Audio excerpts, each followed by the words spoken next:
सबक नंबर 4 काट के बौने मश्क। नंबर 1 मायने याद कीजिए। रफ्ता रफ्ता धीरे धीरे, समत जानिब तरफ, तराशना काट छांट करना, बनाना अश अश करना, ताज्जुब करना, यकायक अचानक, तजवीज़ मशवरा राय, अशरफी सोने का सिक्का, अशरफियों के तोड़े, अशरफियों की थैलियाँ, आसार निशान अलामत, सिपह सालार फौज का सरबरा सेनापति, गफलत बेखबरी, अहद पक्का इरादा। नंबर 2 सोचिए और बताइए। सवाल नंबर 1 बढ़ी में कौन सी अच्छी आदतें थी?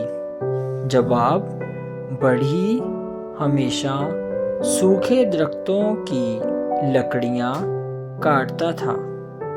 सवाल नंबर 2 बढ़ी का रोज़ाना क्या मामूल था? जवाब बढ़ी हमेशा रोज़ाना जंगल में जाकर लकड़ियाँ लाता और उनसे घर में काम आने वाली मुख्तलिफ चीज़ें बनाकर हाट बाज़ार में बेचता। सवाल नंबर 3 बढ़ी पूरब की तरफ के जंगल में क्यों गया?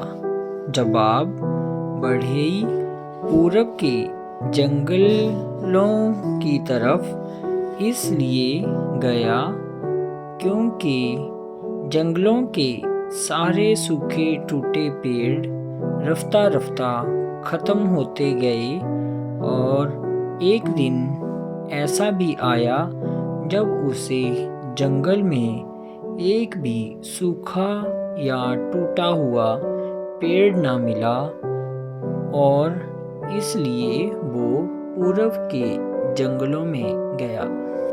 सवाल नंबर 4 राजा ने पलंग क्यों खरीद लिया? जवाब राजा ने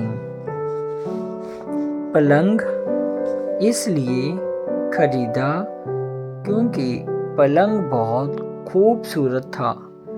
ऐसा मालूम होता था जैसे 4 बौने उसे अपने सरों पर उठाए खड़े हैं। पलंग की शोहरत सुनकर राजा ने उसे खरीद लिया और राजमहल में ले आया।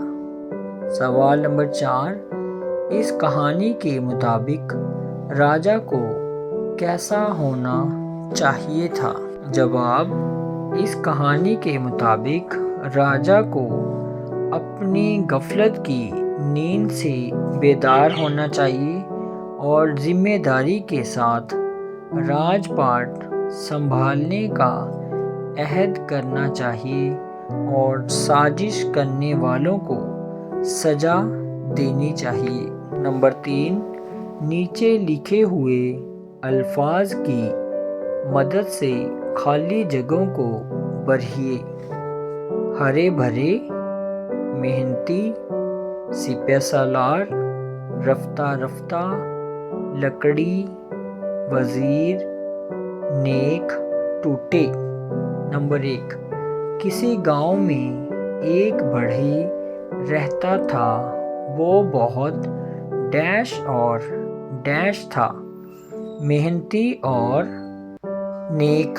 नंबर 2 वो कभी डैश पेड़ नहीं काटता था, हरे भरे। नंबर 3 आस पास के जंगलों के सारे सूखे डैश पेड़ डैश ख़त्म हो गए। आस पास के जंगलों के सारे सूखे टूटे पेड़ रफ्ता रफ्ता ख़त्म हो गए। नंबर 4 گھر آ کر اس نے ڈیر سے ایک خوبصورت پلنگ بنانا شروع کیا۔ لکڑی۔ نمبر 5، تیسرے پائے نے کہا، میں جو باہر گیا تو دیکھا کہ ڈیش اور ڈیش دیوار کے پاس کھڑے دھیرے دھیرے باتیں کر رہے ہیں۔ وزیر اور سپہ سالار۔ نمبر 4، کالم الف اور بے میں دیے گئے لفظوں کے صحیح جوڑ ملائیں۔ الف بے، خطرناک، صحت مند، پر لطف، ذمہ دار، تجربہ کار۔ نمبر 5، نیچے لکھے ہوئے الفاظ کی جمع بنائیے۔ سوال، سوالات، خیال، خیالات، جذبہ، جذبات، اختیار، اختیارات، احساس، احساسات۔ نمبر 6، نیچے دیے ہوئے محاوروں کو جملوں میں استعمال کیجیے۔ اش اش کرنا، دل میں آنا، ٹھان لینا۔ نمبر 7، عملی کام، نیچے لکھے ہوئے لفظوں کے تلفظ کی مشق کیجیے۔